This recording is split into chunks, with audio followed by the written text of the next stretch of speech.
A guy asked me about 2 months ago, he said, E.T., if there's one mistake you've made, what's that one mistake you made? I said, I'm gonna be honest with you. My values are not in alignment with my dreams.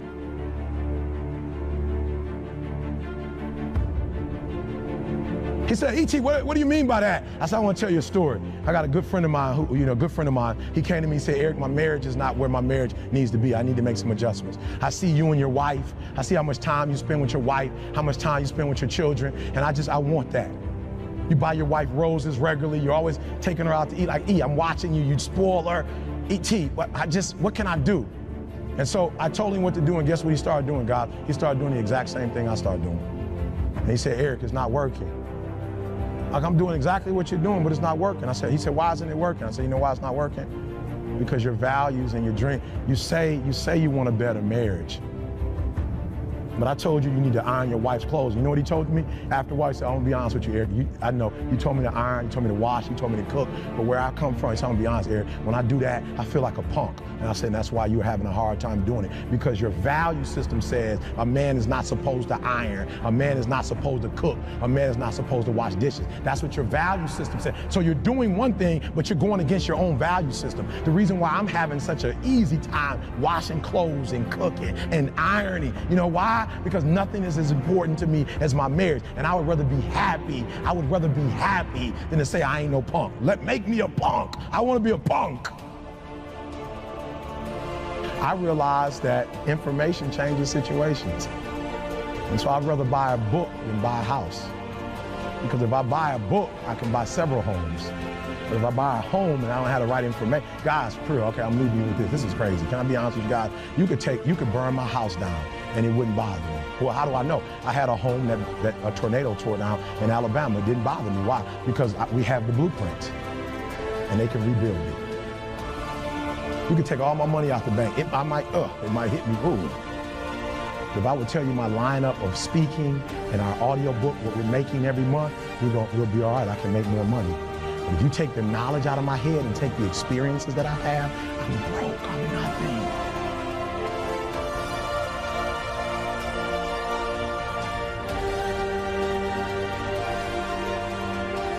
There are those of you saying, I want to be a millionaire. I want to be the best at this company, right? But your value system says you believe in sleep more than you believe in grinding. Your value system says you are a consumer and not a producer. That you're spending more money than you're making. Why? Because you're a consumer, but you're reading all the books and you're saying everything the books are saying. But those books are not in alignment with your values. And if you're going to go to the next level, your values are going to have to change.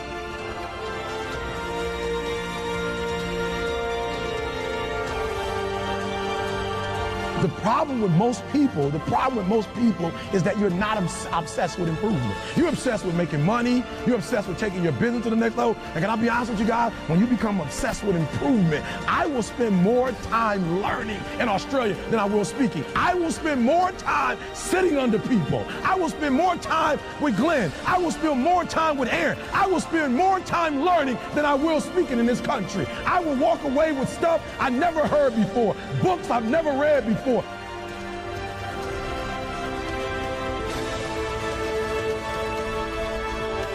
There are those of you with phones, and every new phone that comes out, you get it. Every upgrade, you get it. Every piece of software, you get it. You are upgrading your technology, and you've not upgraded yourself.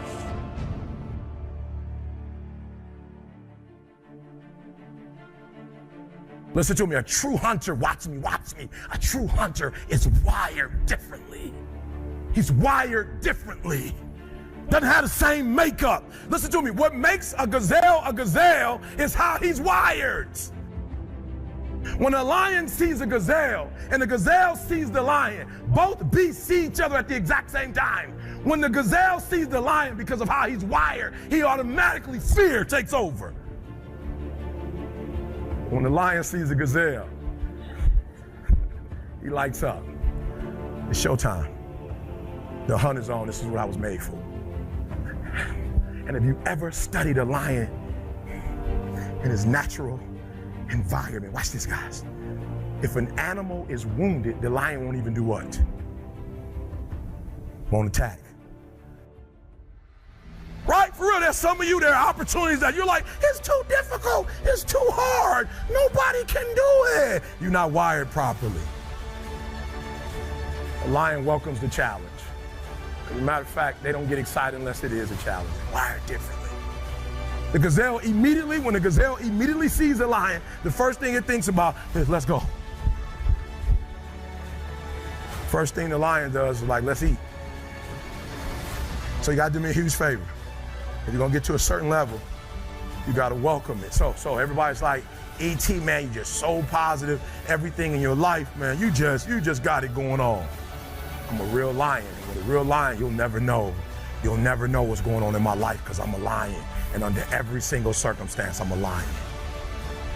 So I lost 5 aunts to cancer in the last 6 years. I lost 2 last year. Lion, still TGIM, still. No, actually, my aunt's death made me go and do TGIM like I never did it before. Most of you heard the mixtape. Not even a year ago, went to the doctor's office with my wife. Look, guys, you always know something's wrong when when it takes your physician like 45 minutes to 50 to come in, like doesn't take that long. Physician comes in, puts up the x-ray, shows my wife, points to the brain, said, we found 7 lesions on your brain. I'm a lion. My wife looked at the doctor looked at my wife looked at me. I'm like, I don't have 7 lesions on my brain. Why is my wife looking at me? Because she's like, you a lion. And you're gonna be able to tell me if I can get through this or not. So my wife looks at me. I'll be honest with you guys, when they first told her she had 7 lesions on the brain, she didn't break a sweat, but then they said you're gonna have to stop working until we find out what it is. And she said, how long? I said 3 months, 6 months. She said, I gotta stop working because she's a beast. So the disease didn't bother her, but the fact that you can't hunt anymore, that bothered her. So my wife looks at me and says, no words, but she kind of looks at me like, okay, this is terrible. We've been together since we were 16. You've helped me to get out of everything. What now? I said, we can, we will, we must. We got a son graduating from college. You need to be there. We got a daughter that's going to finish high school in 2 years. You need to be there. You can get through this. Oh, I'm wired differently. I didn't start crying. I didn't say, why me?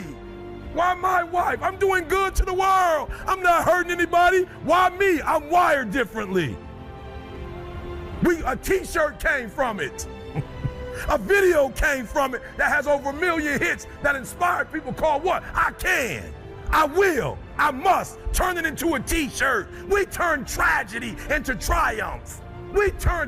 That's what lions do. Lions don't cry. Lions don't give up. Lions don't quit. Lions hunt. That's what we do for a living. And if you are a true lion, it does not make a difference what the circumstances is. So what? We're in a recession. We made more money in a recession than we've ever made before. As a matter of fact, it was the recession that birthed us. Listen to me very closely. If you're going to walk 3 years, Glenn said it, 3 years, that dream that you have, that money that you want, if you're going to make it happen, you're going to have to be wired differently. I have standards. I have values.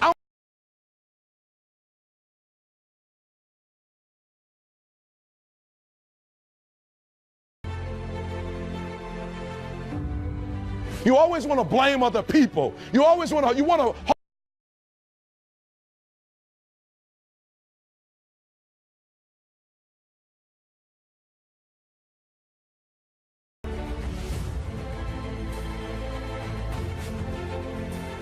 You need to look at yourself in the mirror and say, why are you only giving 50%? What's wrong with you?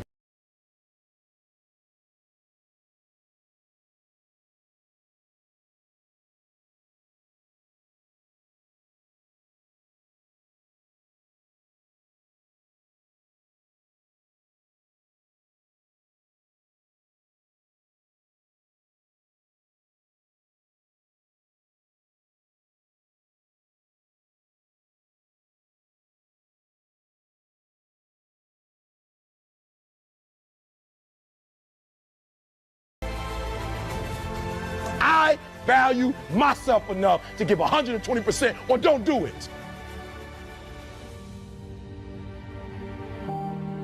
Listen to me. Luck is for leprechauns, and you ain't green. Luck is for leprechauns, and you're not green.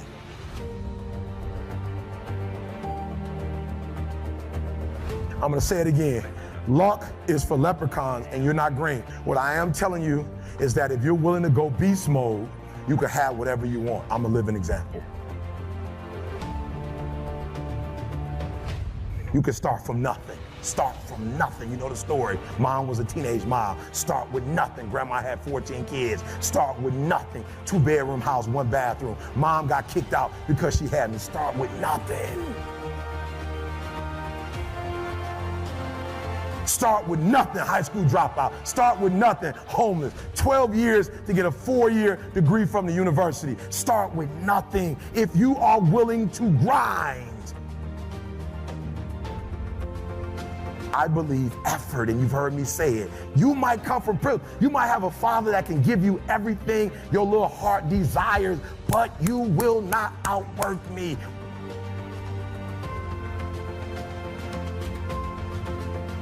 Listen to me, I told you. I want you to think about those goals. I want you to taste them.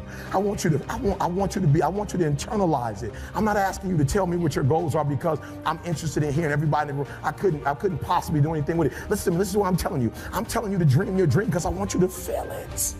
I want you to taste it. I want you to know how close. I want you, just like when the weather is changing, you can feel it. I want you to be able to feel when you're getting closer to it and closer to it. But more importantly, I want you to know when you dream your dream that there are other people who are dreaming the exact same dream. You might be the ant, and the ant has very little, but he's determined, he's strong, he has a dream and a goal, and he'll do whatever it takes. And I need you to understand that the bigger your dream is, the earlier you're gonna have to get up. The bigger your dream is, the earlier you're gonna have to get up. The longer you're gonna have to stay up. The bigger your dream is, the more effort you're gonna have to put in. And for those of you who raise your hand and put up 70%, you'll never see it.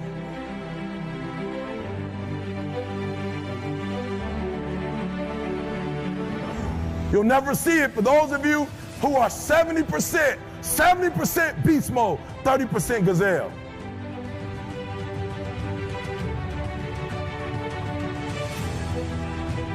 When you said to yourself, when the ball comes down, this is what I want to accomplish, you're not the only person that wants to accomplish it. And now I ask you this question, what do you do when 1,000 other people want exactly what you want?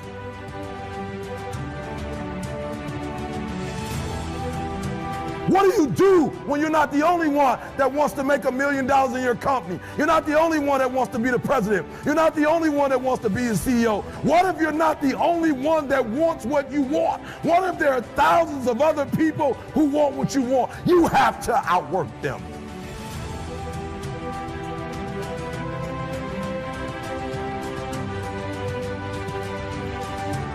You gotta outgrind them. You gotta get up earlier. You gotta stay up later. You've gotta execute, and you've gotta go from 70 to 120.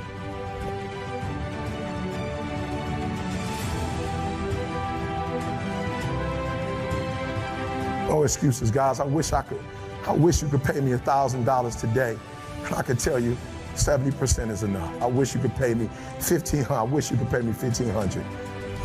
But it's not gonna happen.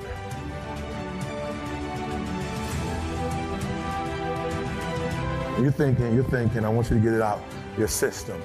You're thinking, I'm gonna work hard for 10 years, then I'll relax. And if that's what you're thinking, this ain't for you.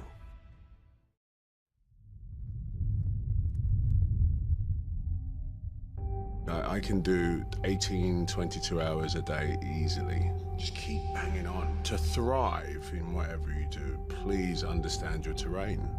Know what your target is. Don't guess it. Be as clued up as the next man, because that's your petrol. That's your fuel to get you moving. If you don't know where you're going, what your targets are, you're never going to get there, period. I'm not afraid to fail. I'm not afraid to fall over, make a mistake. That oftentimes cripples people on the onset of getting into anything. I'm not afraid of that feeling. It actually propels me and works quite the opposite. Work hard, sleep less. Just imagine myself collecting awards. Just imagine myself, you know what I mean, getting big parts. Imagine myself working with the greatest actors. My imagination was in my life. Yeah, man, I see myself driving that car one day. And I get that, you know what I mean? That's part of my inner magic, is that actually, if I can see myself doing it, I could probably do it. Just keep banging on. You know my history. I've been sort of on all sides of my journey. You know, I didn't have success very early, and I went through some very dark times. And you know what I mean? One thing I kept doing is, you know, inspiring myself, looking for inspiration and growing, and it hasn't stopped, and I want to keep doing that. And I also want to inspire others. You know, there are millions of me sitting at home right now, and they don't know it, and it's just good to be able to get this sort of platform to sort of say, come on, man, go for it. So, listen, man, no speed. Yes, I don't do things for money, and I've been broke most of my life. So, because of that, I can't sort of suddenly go, I need to do a job just to get some cash, you know what I mean? I know that's a lot of times it is people's motivations because people need to eat, but in my position, I've been poor most of my life, so now...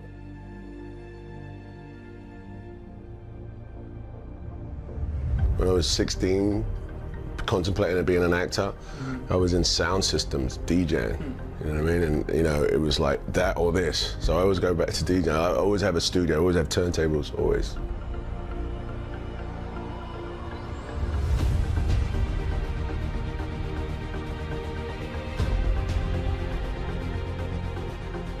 Been doing it a long time, you know what I mean? And there was a drive to be famous, to be, you know, that pinnacle, to be that guy. And it's not my ambition isn't that as much, you know what I mean? Good work, keep working. So it'll be hard for me to sort of like suddenly be like, you know, oh, I'm lifted up by this wonderful life that I have. I love it, but you know, my feet are on the ground. You know, it's work, it's a job.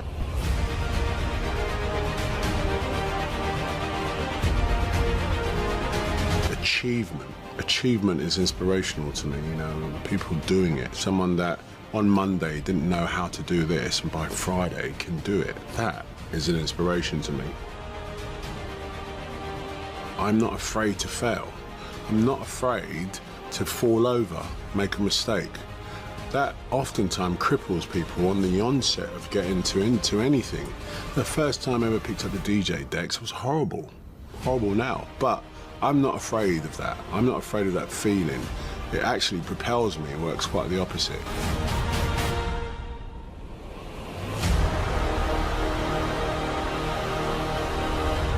But I really loved to do it.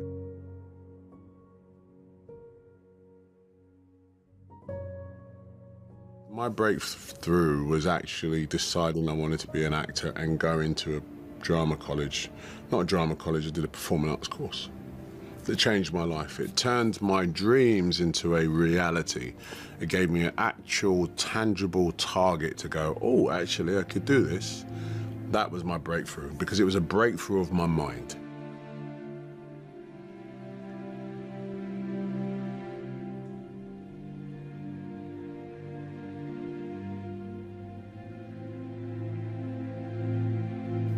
That was my biggest breakthrough.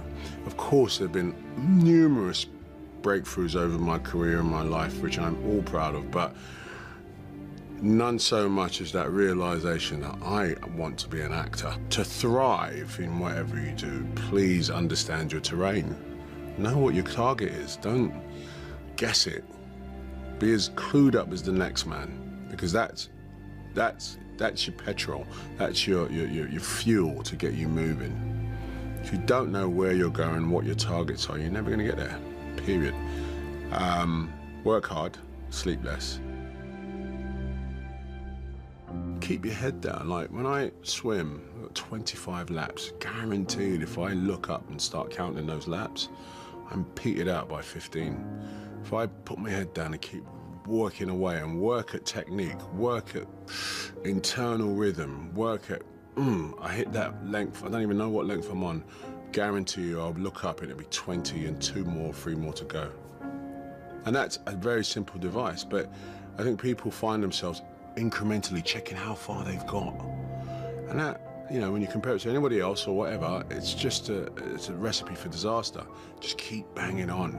Achievement is inspirational to me, you know, people doing it. Someone that on Monday didn't know how to do this and by Friday can do it. That is an inspiration to me. I've always worked hard, you know what I mean? Like I said, I'm not afraid of failing either. You know what I'm saying? Like I've thought that so many times that this is it. I'm never going to work again, and it just kept going. I've just never stopped working, you know what I'm saying? I mean, even when, you know, I had 4 years of not actually booking jobs, I was out on the streets trying to get a job. Work hard, sleep less. People talk about aiming for the skies. Sometimes even aiming for the skies is intimidating. Just don't give yourself boundaries. I mean, lose the boundaries, lose the conformity, and just go for it.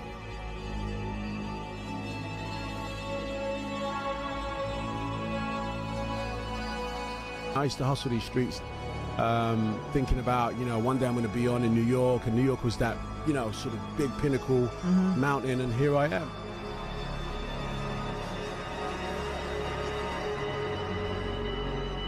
What will you begin? For me, a personal confrontation with death made me see the value of time and the fact that the only elixir is love. The time that you spend has got to be in preparing yourself and giving and receiving the most amount of love you can. You know, my mission is to improve lives.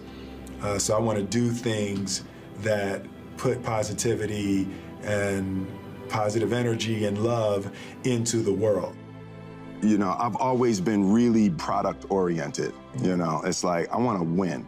When I do something, I want to win. I want it to be #1, and I want to smash it. I have a daughter now. I have a 15-year-old daughter, and she got me and shifted my focus from product to people. It took a couple of years, but as soon as I got knocked off of product and started shifting to people, the whole world opened up for me again, and acting opened up in a whole new way, to not go into day one of a movie trying to figure out what everybody has to do so we win, versus opening up and every person's a new, it's a whole new world. Generally, when I went into a product, when I went into a meeting with a director, my focus was, can this guy win? Can this girl win? A pathology that got broken for me a couple of years ago, and then releasing that and just wanting to connect with people and wanting to grow and wanting to get new ideas and have new experiences that don't have to have an outcome. It just opened up a whole new world for me, and I fell in love, and then I couldn't imagine what else I could do in acting that could add so much to my life other than acting. Difference between depression and joy, right? And I think it's purpose. When you wake up in the morning and your life means something to somebody other than you, that you have a purpose. If you don't go do the things that you're going to do, people's lives will suffer. To live in service, not to you, but to live in service to humanity, to live in service to your family, to live in service to your church, to your city, to your country, to the world. Living in service is that, I feel like that is the purest form of joy. Taking responsibility, accepting responsibility is not an admission of guilt. You're not admitting that you're at fault. Taking responsibility is a recognition of the power that you seize when you stop blaming people. It's not like you're letting somebody who wronged you off the hook. Like, taking responsibility is an act of emotional self-defense. Taking responsibility is taking your power back. I look at the world through a lens of comedy. My natural reaction is always, no matter when something happens, and I can't even help it, it's, why is that funny? You know, so even at a funeral, I can't help but think why that's funny. Extremely helpful for me, just psychologically, that no matter what's going on, I can't keep my mind from finding jokes. A beautiful way to stay joyous and positive. I live in complete terror. Everything for me about this business and you know, about what I've been trying to build and what I've been trying to do with my life keeps me in terror. I am deeply motivated by fear.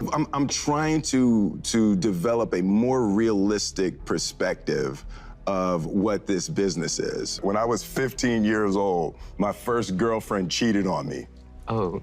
And I remember making a decision that nobody would ever cheat on me again. And the way I was going to do that is by being the biggest actor on earth. Huh. Right? So there's been this weird psychology that I've always felt like if my movies are number one, my life is going to work out great. I've always been the type of person who I thought of myself as resilient, you know, that I could always make my way back. Being stuck in the past it makes it extremely difficult to find your way out. And future thinking for me has always been the way to get over difficult times, to be able to look over the darkness to a potential time of light. Very rarely do I look backwards. I'm always looking forward. You know, to me, showbiz is not separated from the rules of the universe. Whether you're in show business or, you know, you're selling cars or you're farming, you know, you're not separate from the laws of the universe, and all of the rules are the same everywhere. For my children, the most important thing is that they be encouraged to fully and thoroughly be themselves, no matter what. When you have yourself and you're thorough and confident in who you are, you can survive anywhere. There's a certain delusional quality that all successful people have to have.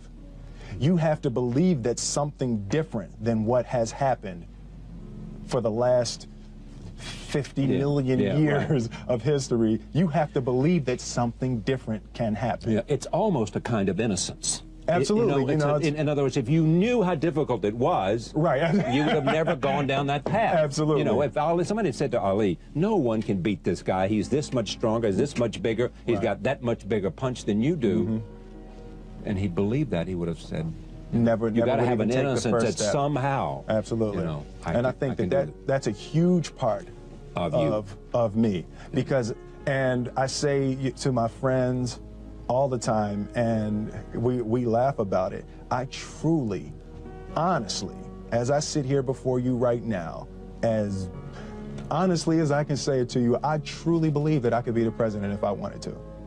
And as bizarre as that may sound to people that have traveled the path before me and to people who actually know how difficult it is, foolish Will Smith honestly believes it sitting here.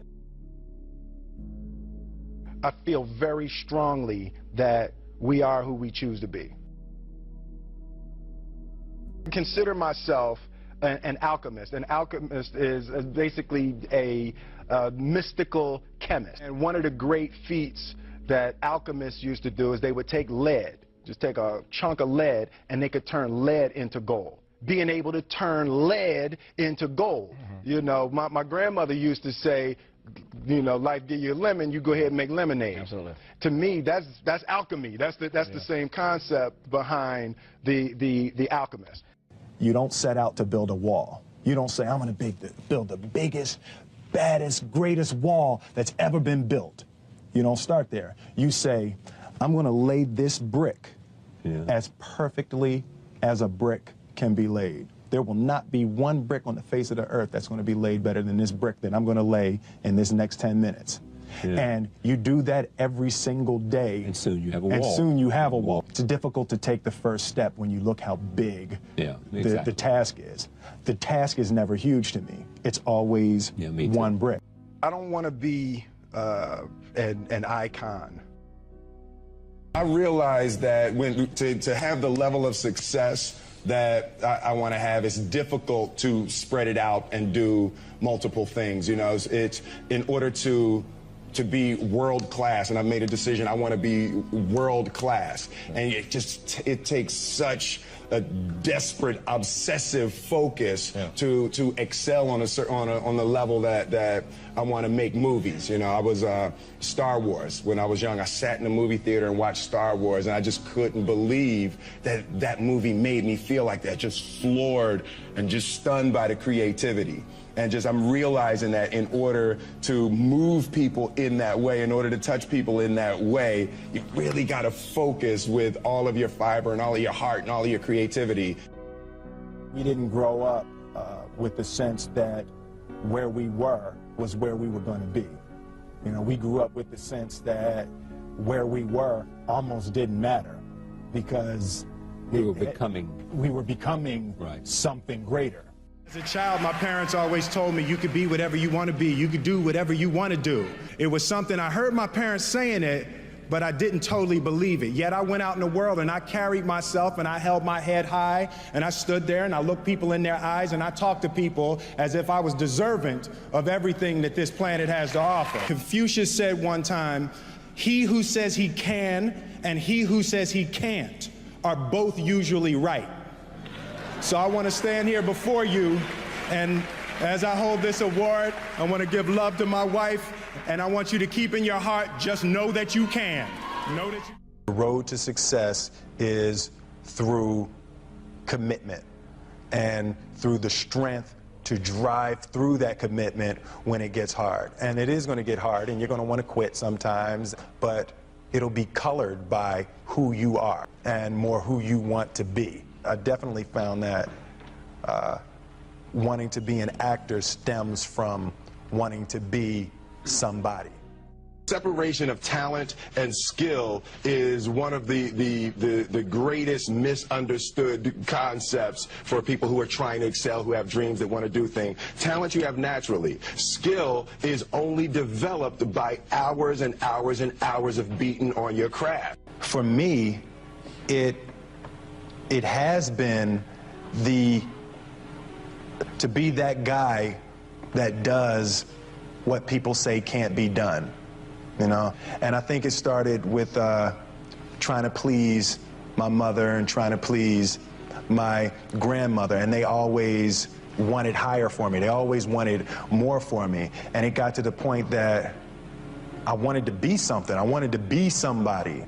And it made me choose certain roles. It made me turn down certain roles. There is more than an image that I want to project. I want to be the person that is the first person there and the last person to leave. I never really viewed myself as particularly talented. Where I excel is ridiculous, sickening work ethic. You know, while the other guy's sleeping, I'm working. While the other guy's eating, I'm working. Anytime you inject extremes into the universe, you can expect extremes to come back. I think that, you know, one of the best pieces of advice I ever got was don't let your successes go to your head, and don't let your failures go to your heart. Do you follow that? I try. No, it's absolutely a difficult, even more so now with my wife and my children expanding into it, the scope of it is actually becoming more difficult to manage. The things that, almost in a spiritual sense, the things that you attract to yourself. And also, if you think about it in terms of altitude, the higher you go, the harder it is to breathe. There's less oxygen. And I think in that phrase, what I get from that with Marlon Brando, what happens is, if you think about it in terms of mountain climbing, the higher and the higher you get, the less oxygen there is, the harder it is to breathe as you get to this successful space. And the first thing people want to do is get down. And what you do by getting down is self-destructive.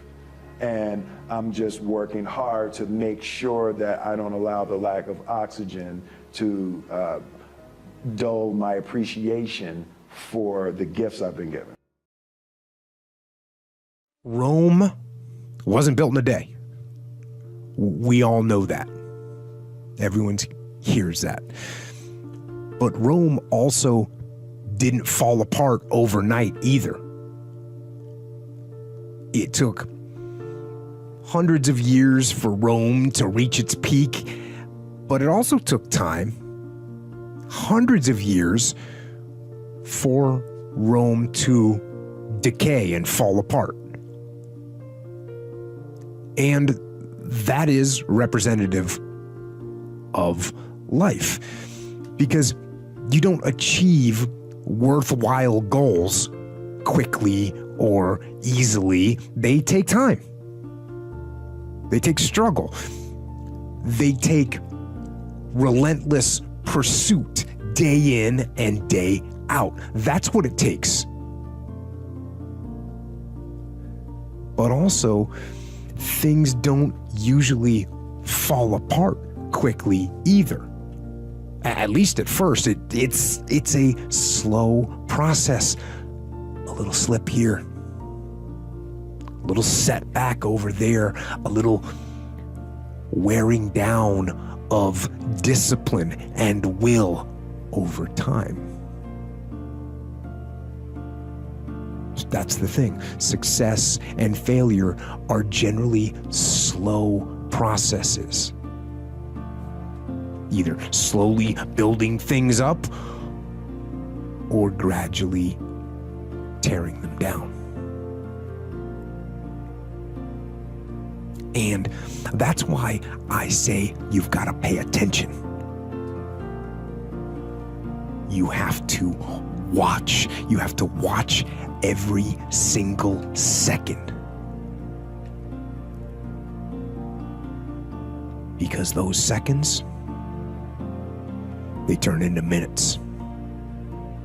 And minutes turn into hours, and hours turn into days, and days turn into years.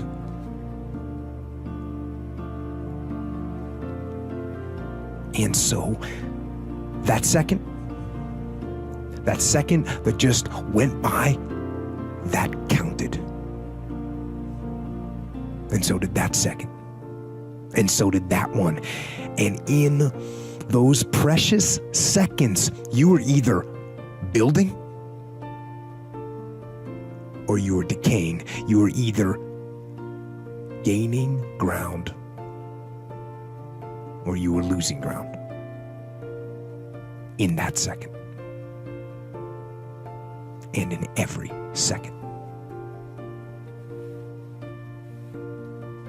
Every second counts. So, make every second. How do you stop making excuses? This is actually pretty simple. Yeah, and I said it the other day, and you have to realize, you have to know, you have to accept that all your excuses are lies. They are lies, all of them. Think about the things that you tell yourself, the lies you use to rationalize taking the easy road. Taking the easy road and leaving discipline behind. Think about them. You don't have time. That's a lie. You don't have support. That's a lie. You don't have the equipment or the gear. Lies. You don't know the best way. Who cares? That's a lie. Or you're too old or you're too young. Of course you're too old or too young. Lie. And there's you're too busy. Sure you are. That's a lie. And you're too tired or you're too sore or you're just plain not feeling it. Lies. lies, lies. And the list goes on and on and on.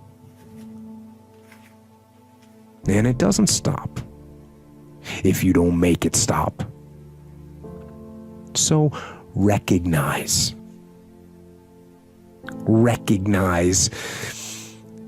the excuses are not valid. They aren't. They're trumped up. They're conjured up. They're fabricated. They're lies. And how do you stop the lies? You stop the lies with the truth. The truth. The truth will set you free. The truth will stand, and the truth will deliver you from procrastination and laziness and the downward spiral that comes with a lack of discipline. So don't believe the lies, believe the truth. And the truth is, you have time. You have the skill, you have the knowledge and the support and the willpower and the discipline to get it done. So cast out the lies, burn them down, and listen to the truth, and live the truth, and go out and get it done. Self-help or self-management or self-improvement. I don't really like what those words have come to mean these days. Because there's a lot of people out there that are constantly trying to improve themselves by looking for the one change. The one change, right? The one change in their life that's gonna make their dreams come true.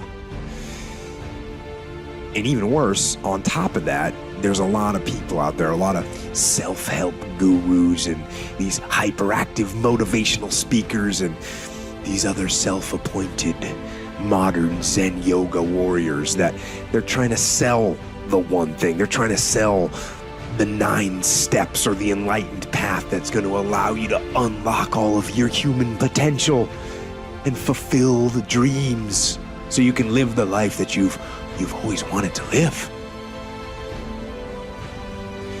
Now, I'm no guru, and I definitely don't claim to be. I'm just a man. But I will tell you this, it isn't one thing, and it isn't 10 things, and it isn't 100 things. It isn't a quick path, and there are no shortcuts.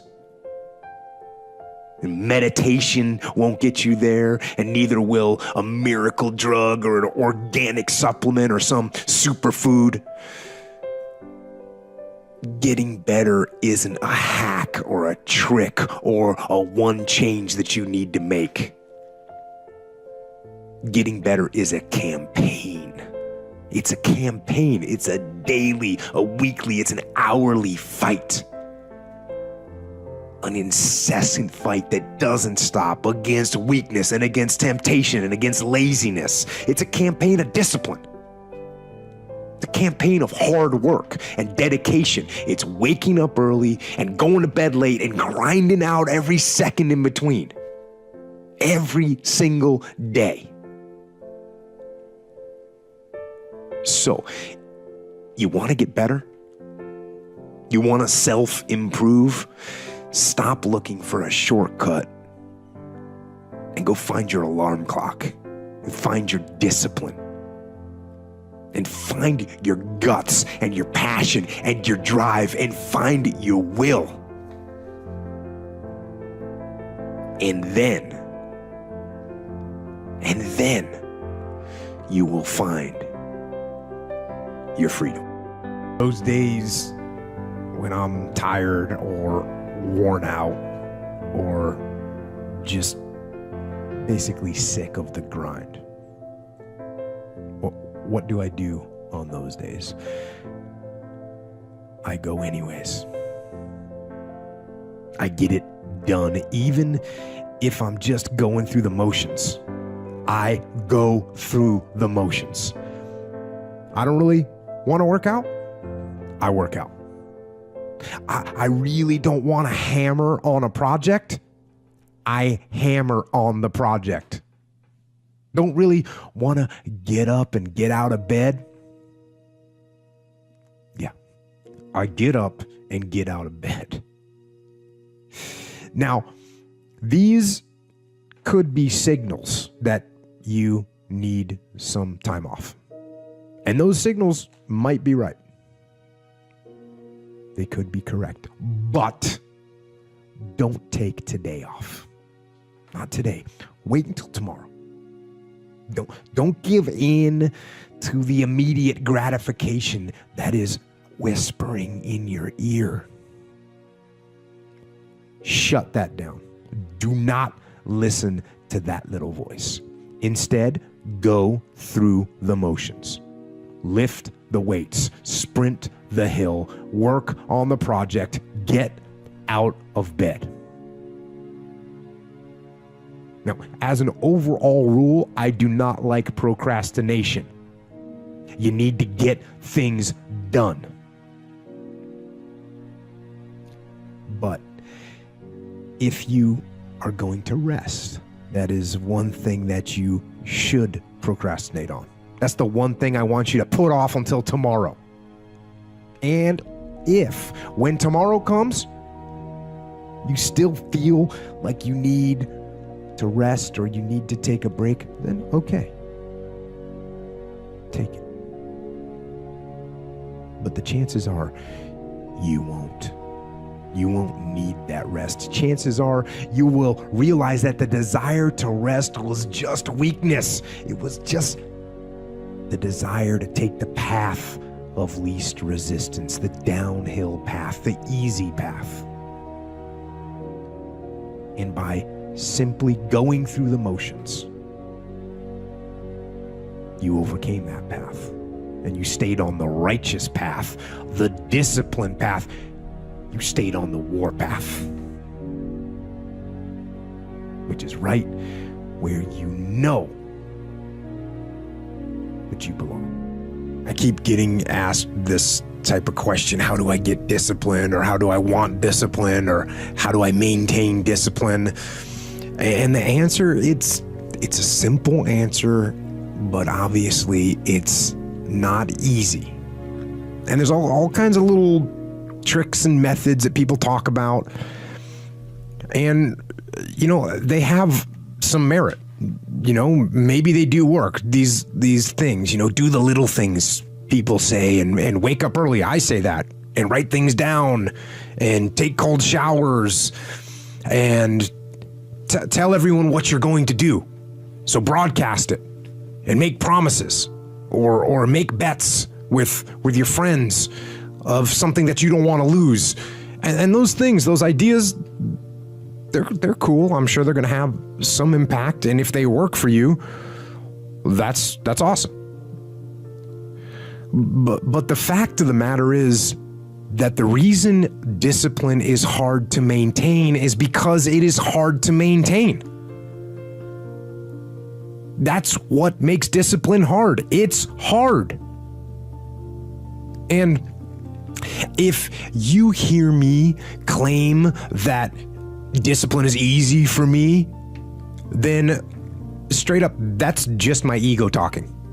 That's what that is. Because I'm, unfortunately, just as human as everyone else. And it is work to maintain the discipline. That's what it is, work. Holding the line. Maintaining the standard. Giving no slack, none. That's the discipline. That's the discipline, and it is hard. And if there's one thing I would say that does make it easier, it's to envision what it feels like when you're done. What it feels like after you've worked out, or you've held the line on your food intake, or you've pushed through some monotonous project that you have to do, and all those things. When they're done, they feel good. And contrary to that, envision what you will feel like later when you let the discipline slack. You know the feeling. Feeling weak and defeated, and you know that you're falling behind. So get to know those two different types of feelings and ask yourself which one you want to feel in 10 minutes or in a half an hour. When the thing is done, when the discipline has been implemented. Remember what that feels like, and then remember that those minutes and those hours, they turn into weeks and months and years, and holding the line in those critical minutes will put you in an infinitely better place, physically and mentally, if you maintain the discipline. When things go wrong, they always seem to happen at once, and they just compound on top of each other, and it's pretty easy sometimes to feel beaten when you're faced with all those issues and all those problems, and they all hit you at the same time. But let me tell you, that doesn't mean give up. In fact, it means the opposite. It means it's time for you to fight harder, to dig in. It means it's time for you to go on the warpath.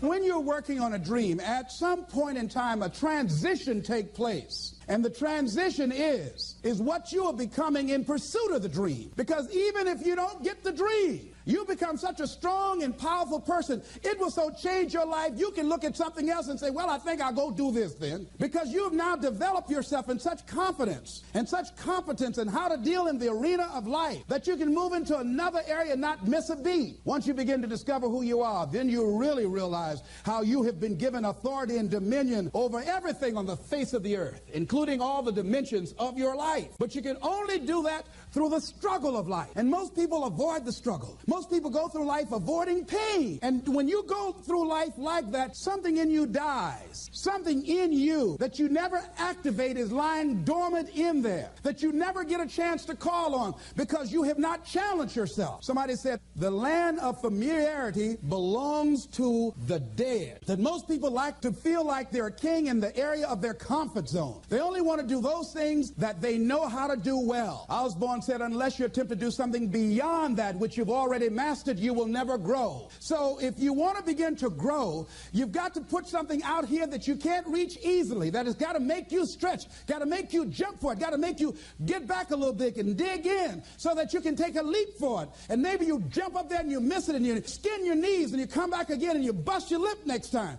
But you keep on, and through that process, you learn how to leap higher. You start challenging yourself to dig deeper, and then you discover some things about you that you don't know right now. Some talents that you have in you that you didn't know that you can do. I started out just talking to kids, and now I'm speaking at corporations. Now I'm traveling. I didn't know I can do this, but had I not given myself a chance, and I'm saying to you, give yourself a chance. Here's something else. If you want to begin to make your stuff happen for you, I think that it's very important that you start trusting yourself. Listen to yourself. Listen to that still small voice within you. Don't try and make everything logical. There's some things about life that defies logic, that you just can't explain how the outcome is going to be. I think that's why Paul said you've got to learn how to walk by faith and not by sight. That once you begin to trust yourself and your ideas and your instincts, life takes on a whole new meaning, because now I want you to do that feeling that you are led. Just feel, I am led. I remember the worst speech I had ever given in my life. I let someone exploit a fear that I had. For years, I had a tremendous inferiority complex because I'm not college educated. And this person knew this. And she said, let me write this speech for you. You're going to speak at Ohio State University. Those those people are very educated there, and they're going to know when you make grammatical errors, and they're going to know because of the substance of your speech that you are not literate. I care about you, and I don't want you to embarrass yourself. So this person proceeded to write a speech for me. I had a speech in my mind, but this person was stronger than I was negatively than I was positive about my own thoughts. And I gave my power away. With my permission, I allowed this person to guide me to do something that I really didn't want to do. But I didn't feel enough inner strength and conviction about my skills as a speaker and the message that I had to bring to stick by my guns. And I got up there at the Ohio Union, and I read this straight speech and did not move and did not take my eyes off the page because I'm not accustomed to reading. And after I finished, some people gave me a standing ovation because I read it extremely well, and I was very tense and I was very nervous. But Boo was with me, and we've been together since second grade, and I didn't want to go on the side of the room where he was. I saw the look in his eyes. And another friend of mine by the name of Mike Williams, and I knew what they were going to say, and they had the look on their face like, what happened to you? And so I didn't go over there. I went over here where I could get some compliments. And these people were saying, you were very good. Oh, thank you very much. I wanted to be fortified before I got this whipping. So finally, we were going to the car, and we got in the car, and Boo was trying to be as tactful as he could. And then he just said, that was the worst speech you have ever given. I said, oh, Boo, I know. Why did you read the speech? What happened to your spontaneity? You've always been an extemporaneous speaker. Les, why did you do that? When she told me that they wouldn't accept what I said, Les, let them take you as you are. I gave my power away.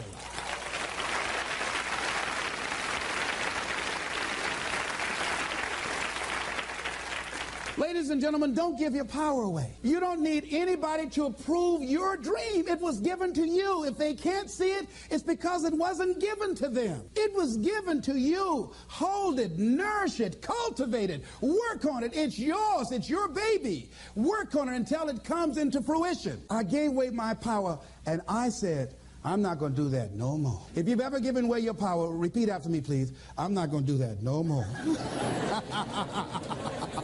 Isn't that something good to say?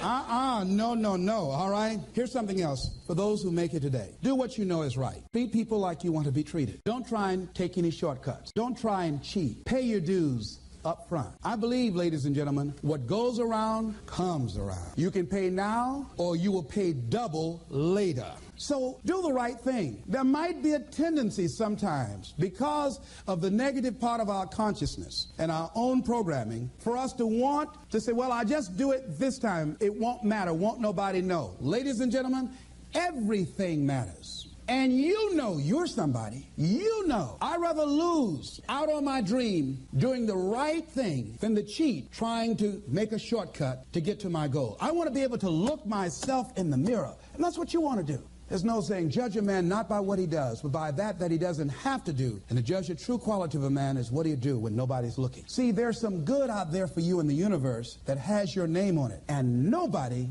can get your good. It has your name on it. They can't take your stuff. It's your stuff. So when you know that whatever you're seeking, it's also seeking you, you don't worry. You don't run scared. You don't think somebody's going to take it from you. You listen to your inner voice, and you always take the high road. There will be the tendency, the natural inclination to take the low road. You must resist that. Repeat after me, please. I will always take the high road.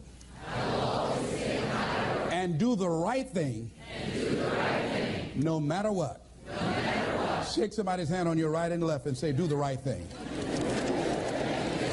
Here's something else I encourage you to do if you want to make it today. Keep your agreements. Keep your agreements that you make, and establish a network of people who will also do that. Establish a network of people in your life that you can count on, that will be there for you when you need them, and you be there for them. And test them sometime. Find out how many flaky people you've got in your life.